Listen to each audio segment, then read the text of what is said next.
قد كفاني علم ربي. Assalamualaikum warahmatullahi wabarakatuh. Dunia pondok pesantren sedang berduka beberapa waktu terakhir. Telah dilaporkan adanya serangkaian kasus pelecehan seksual yang melibatkan kaum santri.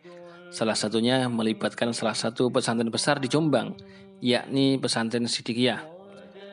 Dalam kajian fikih, kita tidak dibenarkan untuk menuduh seseorang berzina atau memperkosa tanpa adanya 4 orang saksi atau karena memang dirinya sendiri ikrar mengakui. Untuk itulah dalam membahas kasus seperti kasus di Pondok Pesantren Sidikiyah ini, kita harus super hati-hati. Di banyak berita yang beredar, Mas Beci, panggilan akrab untuk putra pemimpin pesantren Sidikiyah ini, menolak keras tuduhan pelecehan seksual yang ditujukan kepadanya. Dia menyatakan ini adalah fitnah dari keluarga mantan istri kedua ayahnya.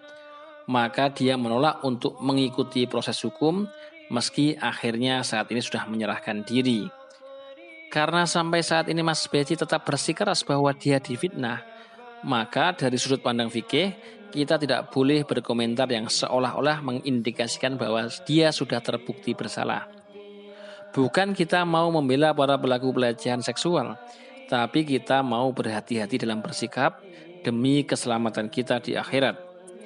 Orang yang menuduh orang lain berzina, termasuk juga memperkosa, dalam fikih disebut qadzaf atau menuduh zina.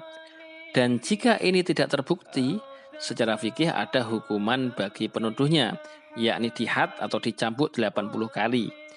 Itulah kenapa menuduh orang lain zina ini sangat berbahaya. Biarkan mereka yang bersengketa menunjukkan bukti masing-masing. Kita yang tak tahu bagaimana sebenarnya tidak perlu ikut berkomentar, apalagi ikut menvonis.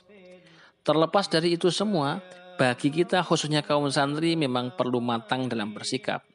Kita harus menghormati dan memuliakan kiai, putranya juga keluarganya, termasuk juga kepada pengurus pondok ataupun para ustadz.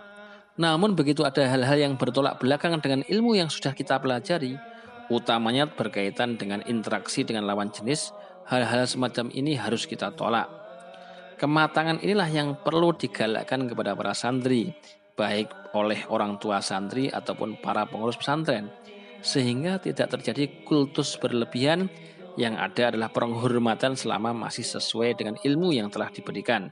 Meskipun dunia pesantren sedang jatuh namanya karena kasus-kasus semacam ini, kita harus tetap meyakini bahwa lembaga pendidikan terbaik yang menanamkan nilai-nilai keislaman tetaplah pondok pesantren.